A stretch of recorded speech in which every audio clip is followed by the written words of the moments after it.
Mabuhay mga kamaharlika! Narito na naman po tayo upang pag-usapan ang tungkol sa barya. Narito po sa ating harapan ang 50 centavos 1958. Ito po ang tatalakayin natin ngayong araw na ito. Pero bago ang lahat, kung di ka pa nakapag-subscribe, click the like button and subscribe at click mo na rin ang notification bell para ma-update ka sa mga susunod na video na ilalabas ko. Simulan na po natin. Tayo po ay magsisimula sa features ng bariyang ito. Features, Issuer, Philippines. Period, Republic, 1946 date.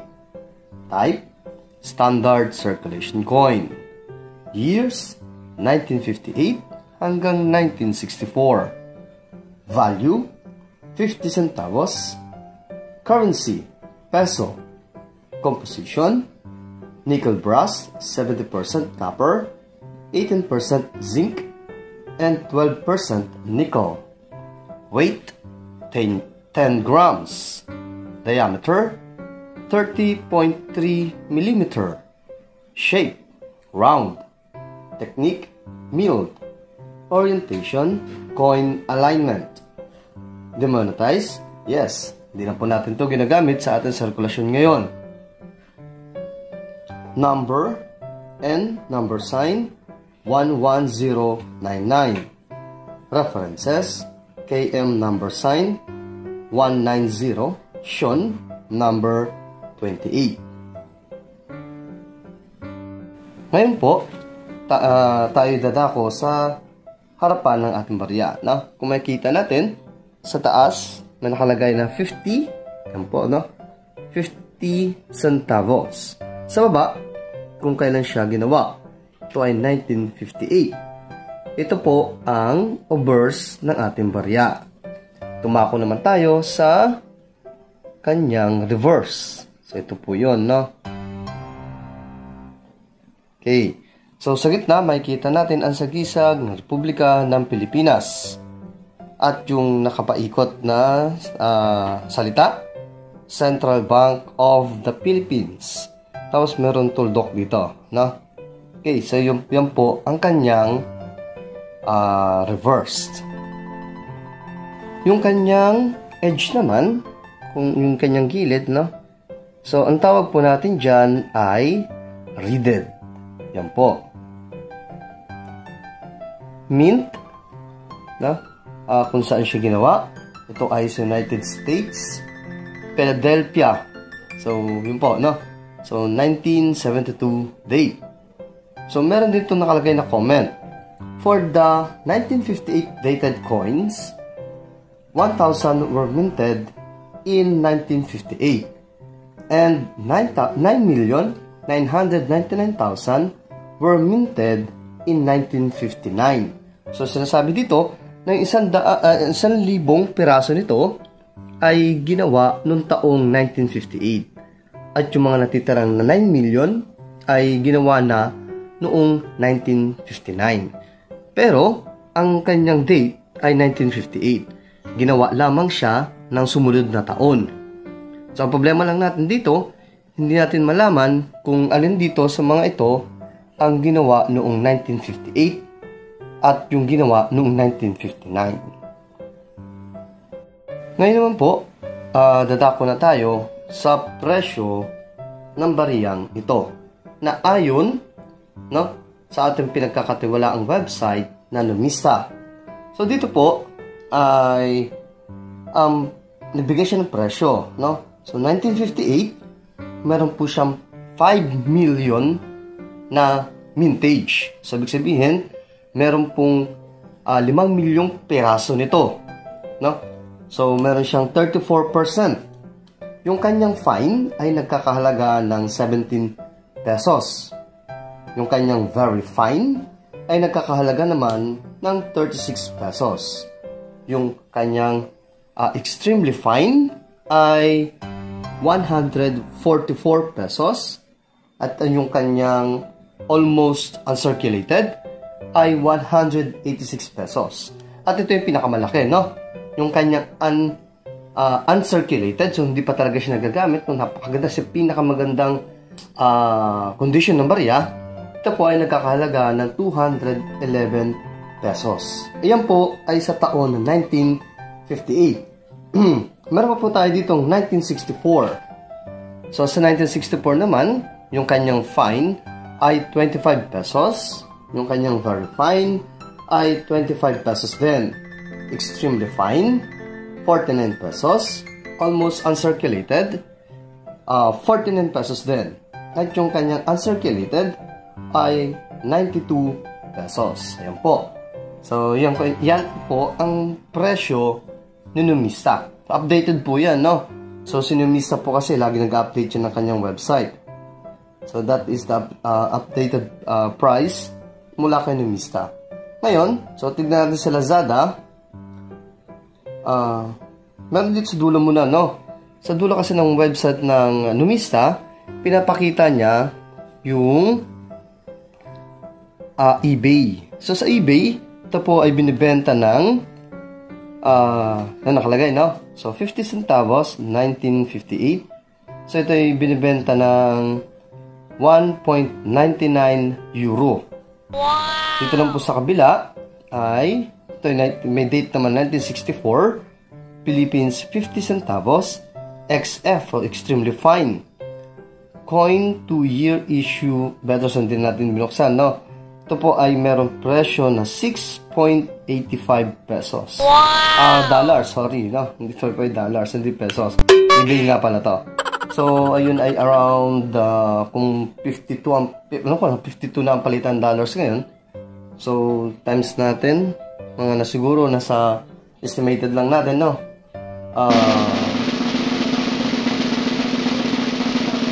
Mga sa 300 o 350, 350 pesos. So, meron pa rito, no? Ganun din. So, 1958 naman to, Philippines 50 centavos, NGC, so MS67. So ito ay graded na. So graded po ito, kaya binibenta ng mas mahal. Ito po ay nagkakahalagang $599.99. No? Malaki po yan. Kaya po naging mahal yan kasi graded na po yan ng NGC. Kaya po ganoon. So ito naman, ganun din, no? eBay pa rin to, ha? So nakalagay nga doon, no? Right now on eBay. So sa eBay noon 1958 ulit, ito po ay binibenta ng 9.35 pesos. So yun, no, ito po yung presyuhan sa eBay. So ngayon naman po dadako tayo sa Lazada. So sa Lazada naman, check natin. Okay, so dito 1958 50 centavos Big Gray Philippines. So, binibenta niya ng 500 pesos, no? Sumunod ay 200 pesos. So, meron din ditong 155 pesos. At 230 pesos. Ayun po, no? So, malaki-laki na yan. 250. Ayun, meron dito malaki rin, no? 500 pesos. Ulitin po natin, lilinawin po natin, ha? Dito po sa Lazada, si seller ang nagtatakda ng presyo. So, kung anong gustong ilagay ni seller na presyo, nasa kanya yon. So, bahala na si mamimili kung trip niya yung barya na yon at bilhin niya doon kay Lazada. So, ulitin po natin, no, hindi po fix yung mga presyuhan talaga rito. Kung minsan medyo pagka-exaggerated, minsan naman talagang binababaan, no? So, choice ni seller yon. Nasa kanya yun, kasi siya nagbibenta. Okay, so, konting trivia tayo, no? Meron po kasing 50 centavos na nabili ng halagang 1,116,745.74 pesos. Totoo po itong nangyari. Ito po ay nangyari sa auction. So, ito po ay nabili, no, sa auction ng ganung halaga. Umabot ng 1,000,000. So, malaking pera yon, no? At anong klaseng 50 centavos ba yon? Ito po ba yung hinahanap nila? O ito ba yung tinutukoy na yon? Ganito po ba ang nabili doon sa auction na yon? O bakit yun kaya nabili ng ganoong halaga? So, konting no? Papakita natin yung itsura nung 50 centavos na yon. Ito pong itsura niya. So, ito po, no?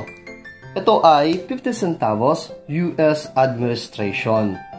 So, meron po siyang date na 1903. Yan po, laki natin ng konti. Yan. So, 1903, no? At ito ay merong S. So, itong ginamit nila ito ay walang S. So, doon po kasi sa nabili, sa auction, may letter S na nakalagay dito. No? Yung po kasi ay tinatawag 1903S US Philippine coin. Yun po. So, may S po siya rito.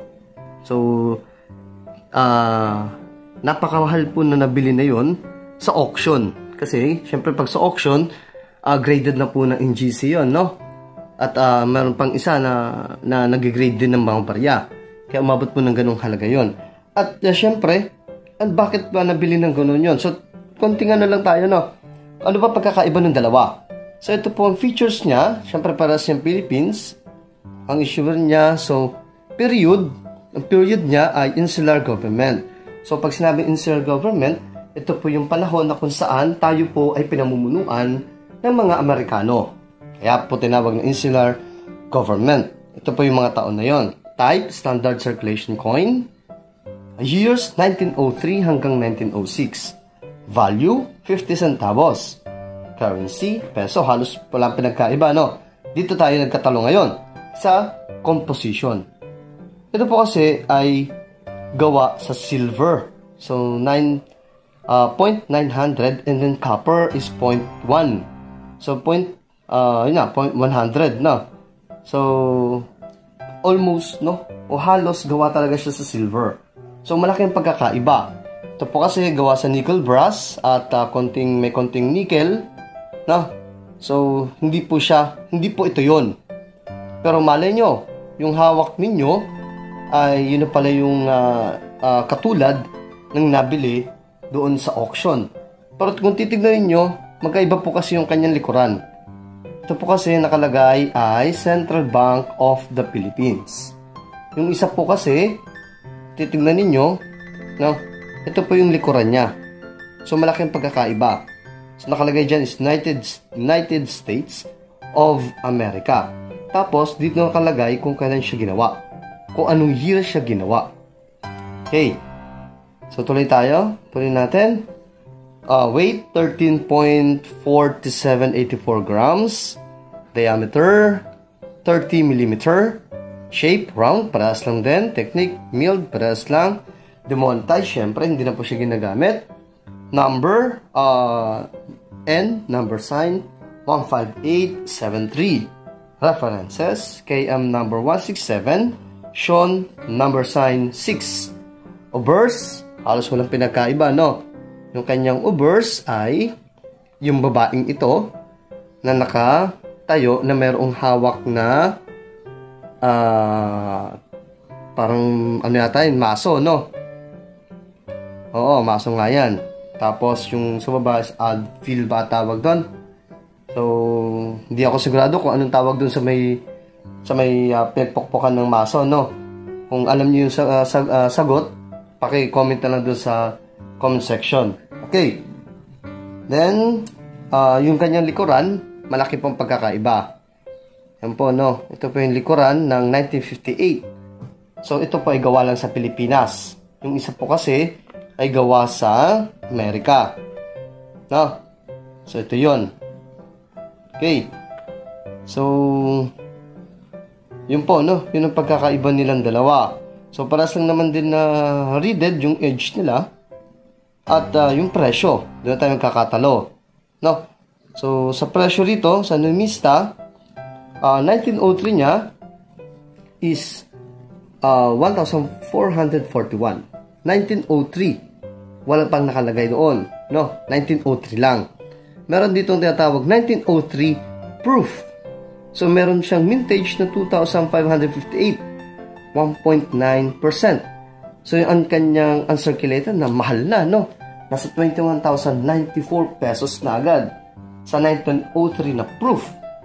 At doon sa 1903S na pinag-uusapan natin, no? Na merong 1.9% nakalagay ay 3 known ultra rare. Kaya po siya naging ganoon kamahal, no? Dahil doon sa salitang ultra rare. Yun nga po yung merong letter S. May S po siya nakalagay. So dito po kasi specimen na pinakita ni Mista, no? Wala pong S. Dapat dito merong S dyan na nakalagay, no? Yung po yung tinatawag na ultra rare. Okay. So, sana nakapagbigay ako ng munting kaalaman o munting nakapag-abot ako ng kaunting impormasyon patungkol sa ating mga barya. Muli, ito ang inyong kamaharlika na nag-iiwan ng kataga. Ang barya ay kayamanan ng ating bansa.